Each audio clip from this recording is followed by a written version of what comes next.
Meu nome é Carla Gestic, sou pesquisadora pós-doc pela UFSCar, no Laboratório de Biodiversidade Molecular e Conservação, e neste rápido tutorial eu vou apresentar o passo a passo para a instalação do aplicativo Ubuntu para o Windows.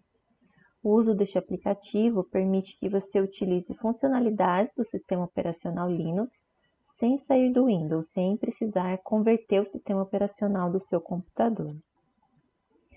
O uso deste aplicativo ele permite que a gente utilize ferramentas de bioinformática para analisar dados de sequenciamento de próxima geração. Por exemplo, hoje no nosso laboratório temos trabalhado com sequenciamentos do tipo metabarcode, em que é possível sequenciamento simultâneo de várias espécies ao mesmo tempo. Ou outro exemplo de resultado de sequenciamento de próxima geração, que é o que a gente chama de GBS, né?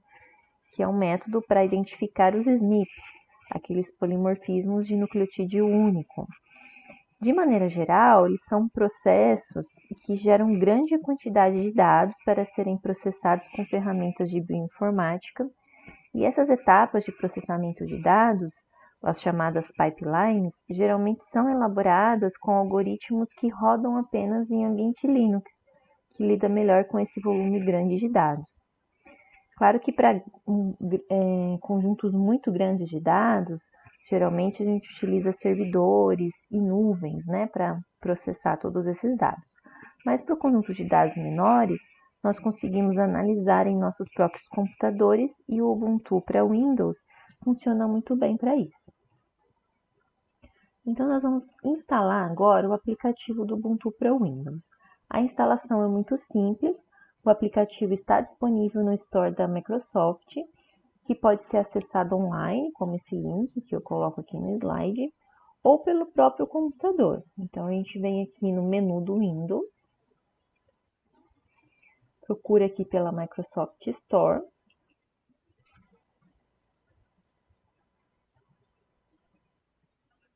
Dentro da Microsoft Store, você procura por Ubuntu. E aí ele vai então te mostrar as versões disponíveis para você fazer um download, tá? Você pode tentar pela versão mais recente, que é a 22.04.2, mas se você detectar algum problema nas etapas seguintes de configuração, talvez tenha alguma incompatibilidade com o seu computador, aí você tenta uma versão anterior, tá bom? Eu já tenho essa versão instalada. Eu poderia abrir aqui diretamente esse aplicativo. Vocês vão clicar, por exemplo, vou pegar uma versão que eu ainda não tenho. Vocês selecionam essa versão que vocês forem fazer o download, cliquem em adquirir e ele vai iniciar esse download do aplicativo, tá? Então, ele vai fazer um download e depois ele vai instalar esse aplicativo. Após a instalação, é só pausar para não instalar uma segunda versão no meu computador. Mas após a instalação, ele vai te dar aquela opção de abrir o aplicativo. Antes de você abrir esse aplicativo instalado, nós precisamos realizar uma segunda etapa, que é ativar o subsistema do Windows para Linux. Como é a primeira vez que vocês vão estar fazendo esse tipo de instalação, essa opção do subsistema de Windows para Linux possivelmente vai estar desabilitada no seu computador. Para habilitar essa opção, nós vamos também ali no menu do Windows e procurar essa função de recursos Windows. Você digita recursos.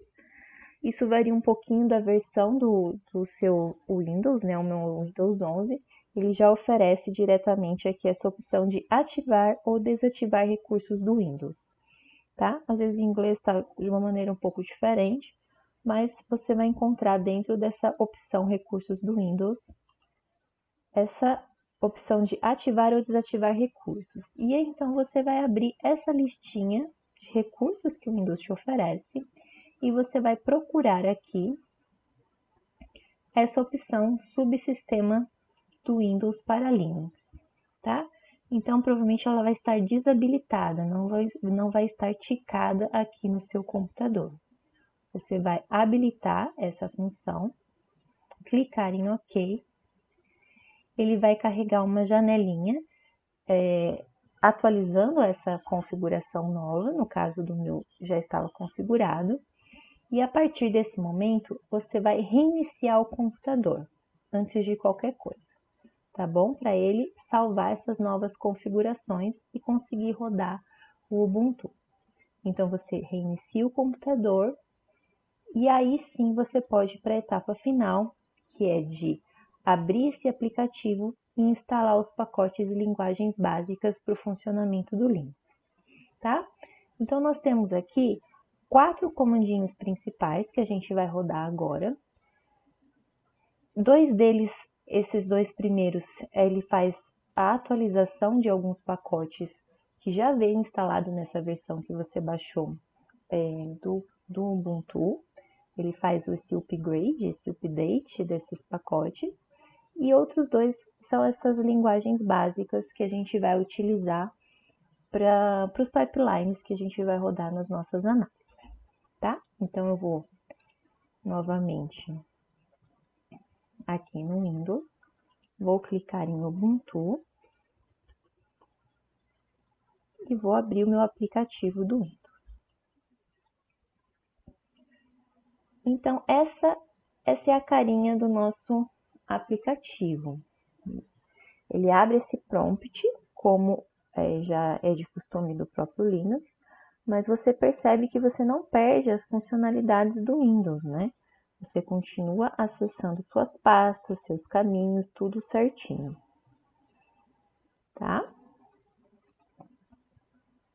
Maximizar.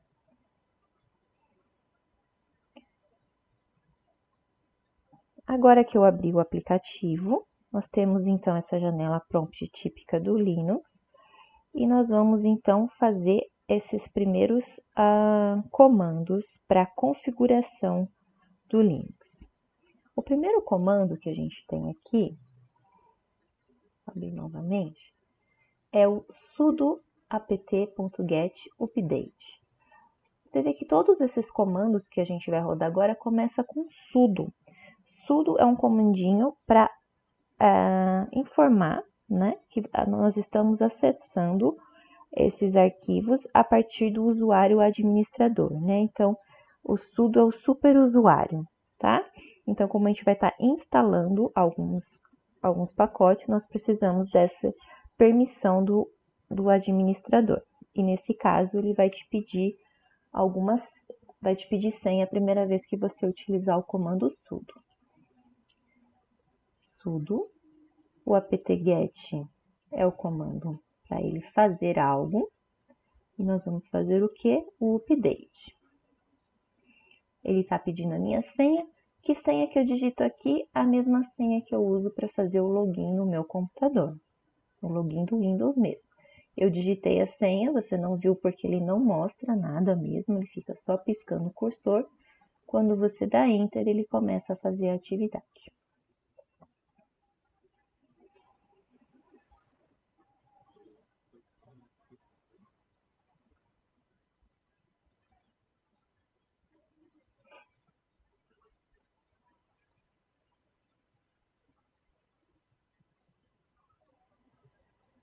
Certo?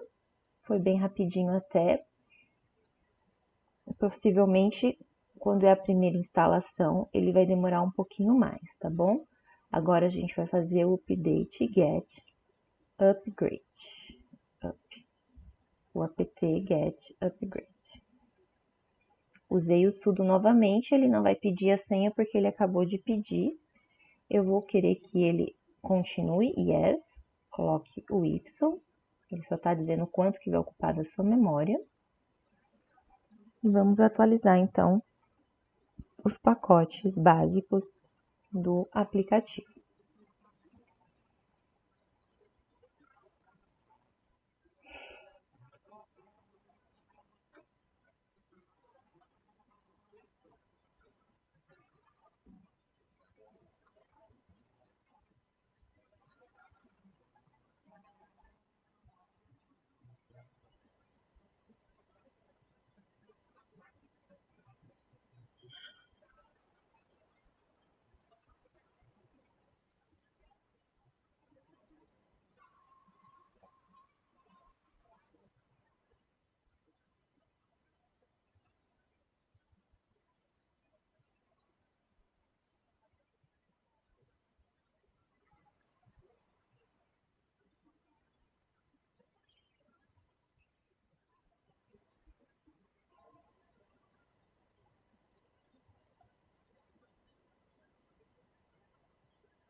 Pronto, agora ele terminou de executar o upgrade. Então foi bastante demoradinha essa etapa, então ele atualizou muitos pacotes e linguagens. Lembrando que essas duas etapas, do update e o upgrade, é interessante sempre fazer, esporadicamente fazer, porque sempre tem atualizações nos servidores nesses pacotes, tá? Agora a gente vai para os dois últimos comandos para instalar essas livrarias aqui. Então, também é o mesmo comando do apt-get, mas agora a gente vai instalar primeiro o Build Essential.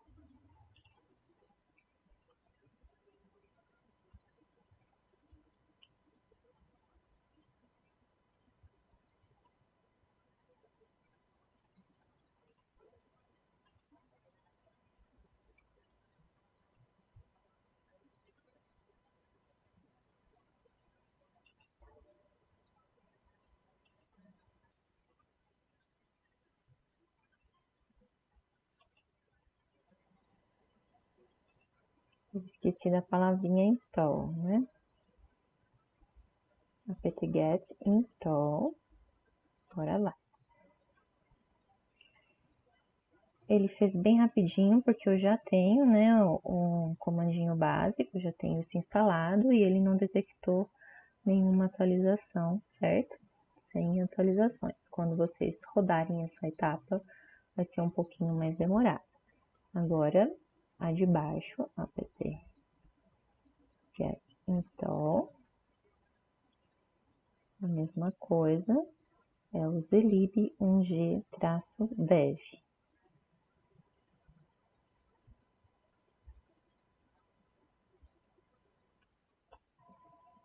Aconteceu da mesma forma, foi bem rapidinho, porque já estou com a versão mais recente, tá? Então, são esses 4 comandinhos que vocês vão rodar após a instalação do seu Ubuntu, e a partir desse momento ele já está configurado e com os pacotinhos básicos para rodar os próximos pacotes que nós vamos instalar em seguida para analisar os nossos dados. Ok? Então, esse é o tutorial de hoje. Qualquer dúvida, deixe em comentários.